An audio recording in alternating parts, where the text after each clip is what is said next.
Gitega Entertainment TV tubaramutse twongere tubahe nikaze murano umunsi twabashikanye ahantu hadasanzwe nkuko mubibona twabashikanye mu iduka kwa Eric Tayer.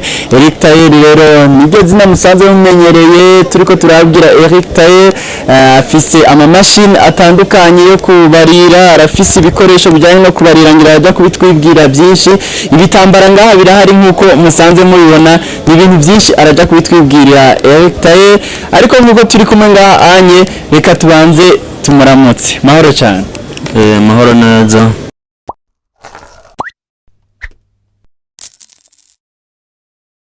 Mboje banyitana yibize Eric, ariko kubera nsanzwe n'umutayeri benshi banzi ku izina rya Eric Tayer. Uvuze Eric gusa udashize ko Tayer keshi ntibashuka bamenya kubera murazi ko ba Eric ni benshi. Numva uri kurandondera uravuga Eric Tayer ukagashirako. Nkuko mubibona ngaha anye dufise ibintu byinshi bitandukanye, hariho ibitambara by'abakobwa, hariho ibitambara by'amakostume mwabibonye, hariho ibitambara bakoresha mu gukora impuzu z'abadamu bacanga amatisi dentelle, hakaba tubafitiye n'inyuzi, amariba, amadentelle, n'ibintu byinshi bitandukanye. Intoze y'amamashini yo kubarira, ayatera ibifungo, ayagira zigizage n'ayagira silifirage. Nkuko mubibona twagiye turazana agashantiye kamwe kubera babona tubizanye ngaha byose ntivyoronka aho bikwigwa, turagerageza tukashiraho ishantiye ku buryo uje kurondera nk'imashini, si kuvuga ko iyo tuba dufise ngaha ariyo tushatuguha, tuba tuzifise zigipfunze mu makarto, tushadeye tugutegurira neza iyo uba ushimye hanyuma tukayizana tukaca tuyiguha. Nayo ubundi izi mubona dufise ngaha n'ama eshantiye tugira abantu barabireko, nayo ubundi umuntu aje kugura tumuha igipfunze neza mu ikarto akatwara nyene abona nabone ko ari shasha, ariko turagerageza tukayimupimira kugira ngo agende abona yuko ikora neza. Amamashini dufise ubwoko bwinshi cyane, nk'amamashini akora bisanzwe hariho iyo bitwa single, hakaba iyo bitwa butterfly, ariyo yitwa papillon. Urumva papillon ni mu gifaransa, butterfly ni icongereza. Rero ubu onyize twazanye zanditse ko papillon, nizo nayo marque nshasha duheruka kuzana kandi ni nziza cyane. Hakaba n'iyindi yitwa Mauser, muraza kubibona ko turazibereka kuntu zigiye zitandukanye. Mu bwoko bwa zigizage naho turafise zigizage ikora ishona ordinaire kongera kagira zigizage, hama tukaca tugira na silifirage isanzwe nyene isilifira bisanzwe. Hanyuma tukaba dufise na silifirage niniya iri mu bwoko bwa baby rock ikora ku buhinga buteye imbere nyene, isanzwe ikoresha n'umuyaga nkuba, ifise ni dynamo nini. Tukaca dufita rero na zigizage zishobora gukoreshwa mu canwa gusa, zidakora ku maguru bisanzwe. Yego n'izindi mashini rero zitera ibifungo benshi ntibazimenyereye. Imashini itera ibifungo rero tuba tuyifitiye n'amaforoma menshi atandukanye, hariho izo muhora mubona utudede duteye ku mpuzu duterwa n'iyo mashini, ikongera igakora bijya bifungo byo ku mashati bafungura abagabo ku mashati, ikongera igacikora n'ibifungo nyene bisanzwe by'abagore bakoresha mu kudekora impuzu. Kandi na manimero atandukanye, hariho bitoyi binini, no kuvuga utuntu dufise ngaha no tw'ubwoko bwinshi sino nabisigura ngo ndabishobore mugabo mu ncamake ni nk'ibyo.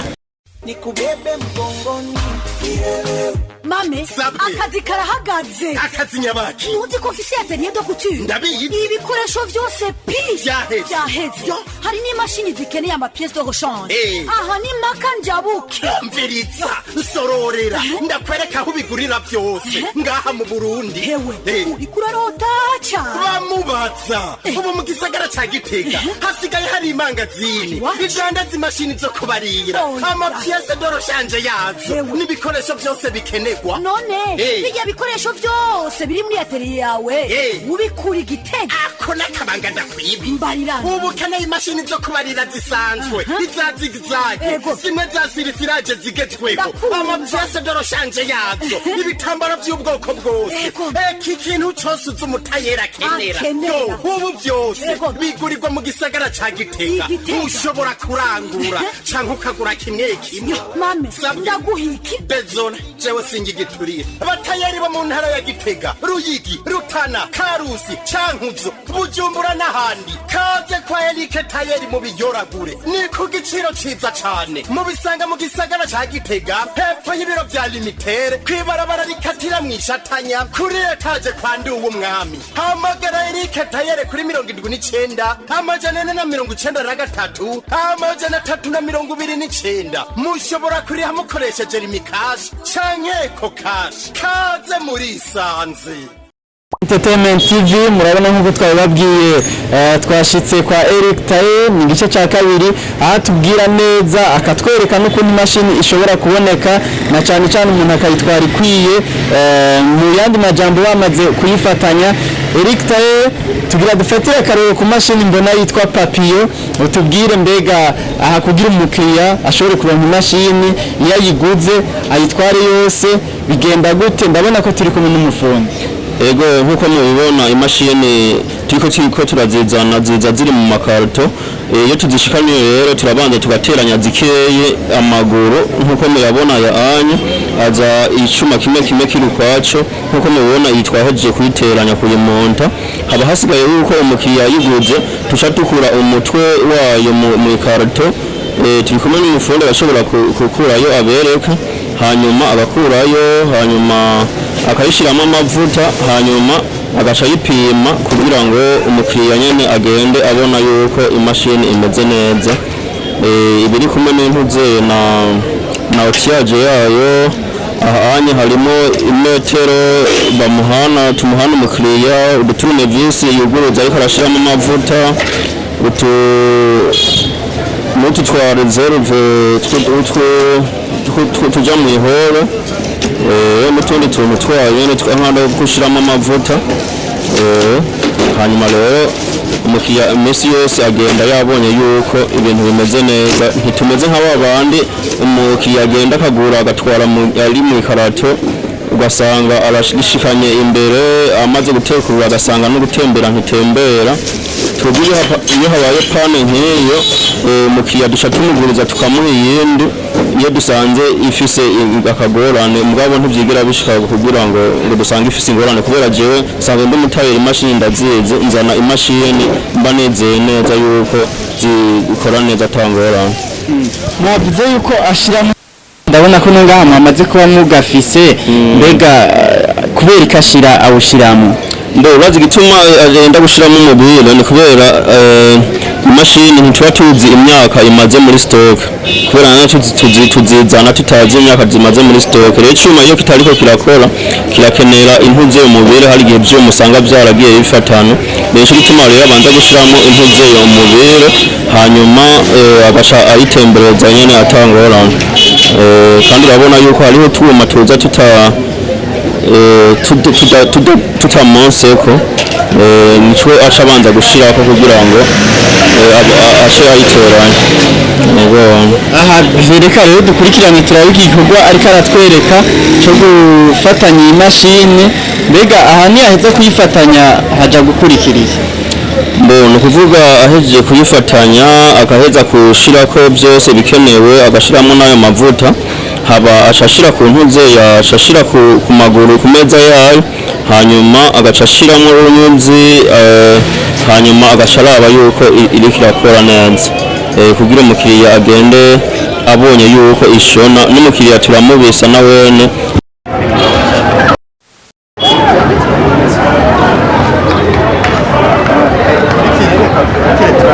kuntu biriko biragenda umufundi wacu ariko arabinyinyanyura hajya anye nuko ariko aradufataniriza ndabona yuko umukameramani ariko araturabira uko bigenda kugira mbega nta gihe bihora bishirwa asanga ibikoresho ntibikwiye mu mashini muri izi mashini mu mwago ibikoresho biba bikwiye udukoresho ushobora gukoresha mu kugira wugurure nyene ufunge neza tuba dukwiye nta mashini n'imwe turigira dusanga yazananye ibintu bikoresho bidakwiye kubera natwe turabona ko tuyipfungura ngaha nyene tuzizana zipfunze mugabo nta turapfungura ngo dusange itameze neza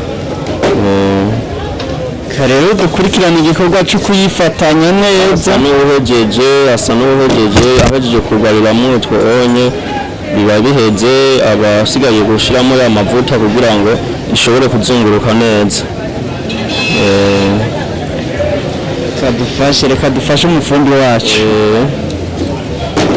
agerageze agire n'ingoga. turabona ko n'abakiriya baguma baza barakwitaba cyane ngaha. None baguma baza kubera tubaha ibintu bimeze neza. Benshi nibo nabagenda batuvuga neza ko nk'umuntu kenshi iyo yaguriye ikintu ngaha ico bifasha nk'imashini nyinshi abakiriya baza kubera babarangiye. Nk'uwo mubona agomba agura imashini amaze kuyitwara abandi bakabona ariko arakora baca bamubaza ahantu yayiguriye hanyuma agaca abarangira. Benshi baza nyine batanahazi bakaza babaza ati mbe kwa Eric Tailleur ni hehe, ni kubera nyine baba barabonye umuntu yaguze iyi mashini ngaha hanyuma akayikoresha bakabona yuko imeze neza. Nico gituma ubona abakiriya baguma baza bazirondera. Mbega ko abantu benshi iyo uri umutayeri usanga n'ubufundi ubushobora, uyu mufundi wamuzanye kugira abo ufatanya imashini aho ukora iki gusa hama nawe wirandaniza ijya mwuga cyangwa washatse korohereza abakiriya? Mbona kuvuga je nanje ibi ariko aragira banashaka ndabishoboye nanje kubera nanje nsanga ndi umufundi, ariko kubera yuko mbandi mu kandi kazi kenshi gatandukanye nico gituma naciye ndondera uwundi ashobora guca bafasha no mu gihe ntabandi ngaha. Kubera murabona ahanye kenshi hakunda kuba hari madamu niba bari karadandaza ibi kubera nanje ndafise atelier de couture mbandi ko ndakurikirana. Kenshi rero umuntu kiyaguze imashini ntarindira ngo jewe ngombe ndahari ngo ndabimupimire, nico gituma uwunye ari ngaha agashatira abapimira. Yego ubwo akaba agize se akabijya kuri Eric Tailleur ko kugira worohereza abakiriya handi ntusanga imashini ugenda ukagura mu gikarito ugatora ukaca ugenda uko nyine atagupimiye, ariko wowe kuba warahisemo korohereza abakiriya bityo anyubwo si no kugira umwe wese atwara ikintu akizi neza ko atwaye ikintu kizima neza cyane gose. Jewe ntaratangura kudandaza ibi bintu narabibona yuko abakiriya bagira ikibazo, narabibona ko bagira ikibazo kubera natwe twarigeze kugenda kugura imashini Bujumbura, ntaratangura kuzidandaza hanyuma turayigurira kuri bajya barabu canke abahende simwe muca mubabona. Rero kenshi uragura barakwereka ati ngiyo ukagura ifunze mu ikaratu usanga akuma katazunguruka kubera sinzi ko byari byazitanye. Dusaba yuko turondera umufundi kandi rero nta bafundi bari bahariye n'Igitega, byasabye yuko dufata itike turongera turamanuka Bujumbura kugira ngo baturondere umufundi atukorera ako kantu. Rero naciye mbona nanjye nk'umurayi Nyaruyigi yaje kugura imashini cyangwa umuntu yavuye mu Cankuzo hanyuma agaca yishikana muhira agaca asanga ntikora, umva bica bisaba yuko angaruka nera kumbaza igituma idakora, wanda shaka ari usanga kara kantu gatoya umufundi yari gushobora kugenda amuregereye. Rero naciye ngira akayimpunyanyiro yiwanje gusa mvuga ati umukiriya uko aguze imashini nzoca ndayimupimira agende neza yaboneye yuko imashini ikora. Nta handi hantu na hamwe ubisanga bubanza kugupimira imashini atari iwanje honyine. Ikintu cyo naciyumviye kugira ngo abakiriya ndaborohereze.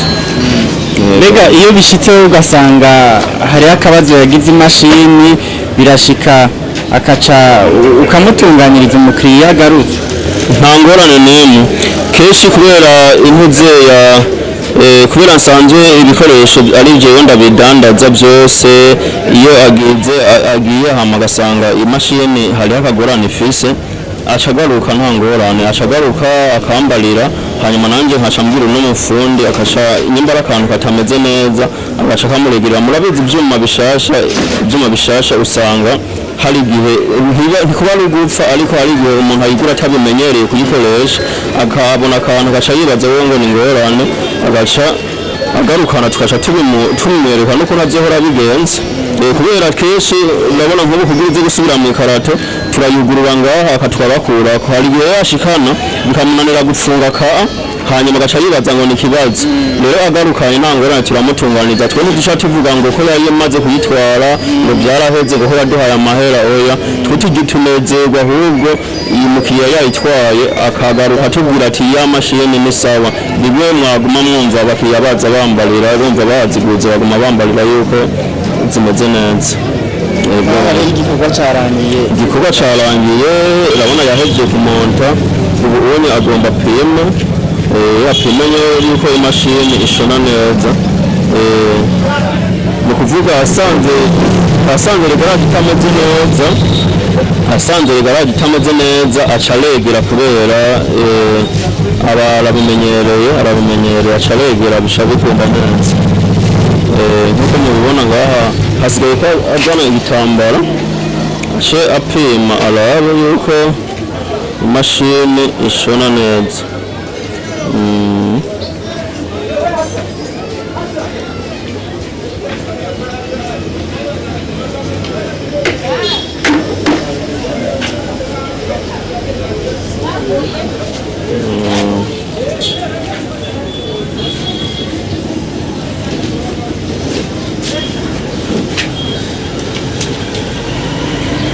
murabibona yuko hariho utwuma tuba nk'ubu regaraje ibi iri hejuru nk'ubu ari umuntu atabimenyereye ntamenya yuko ari ategerezwa kumanura kugira imashini igendagende cyane canke igende buke buke urabona yuko imashini ubu ikora neza tangora nta bintu byinshi yigirirwa arakora no kumonta gusa kubera imashini je ndazizanye nzi neza yuko ari za original atakibazo na kimwe zifise nico gituma ubona apimye imashini terikora yego aha rero iyo mweje gupimira umukiriya mukamupimira akabona ko imashini igenda neza ata kibazo muca musubira mugasambura mugashira muri karto tuca tumutekerera tuca dukuramo uruzi tuba twapimishije hanyuma tugaca dusubira tukayimufungira neza mu karto agaca yitwara benshi batwara ikiyenye giteranije kubera kiba kibagora kumonta hariho n'abandi nk'aba baja kure baca basaba yuko tubaha idapfunze bonyene bakaca baza kuyipfungira bashitse muhira nuko ngira mwabibonye ngaha twahejeje ahanye umukiriya ashaza nawe kaca yipimira agasanga nyene bimeze neza co tera yigiye ego nuko abakunzi ba Gitega Entertainment TV ngira murabonye turafatiye akarero ku mashine yitwa Papio Eric Taylor akabaje kutwereka n'umufundi wiwe ukuntu imashini umuntu ashobora kuyigura hama akayitahana imeze neza cyane ifatanije byose bamweretse ukuntu inakora nk'uyu badupimiye Papio nuko iki cyari kindi gice tubashimire cyane bakunzi ba Gitega Entertainment TV n'ubu nyene Eric Taylor turacari kumwe namwe mwandanye mugumana natwe mwumvise akabijya kuri Eric Taye nuko wewe akuzanira n'umufundi akaca yigupimira kandi gize n'akabazo na gatoyi aca avuga ati zana ndagutunganirize ibintu bikagenda neza cyane gose ivyo n'abandi mu bisanga atari kwa Eric Taye abakunzi bacu mwandanye munezerano natwe mu biganiro nk'ibi bye.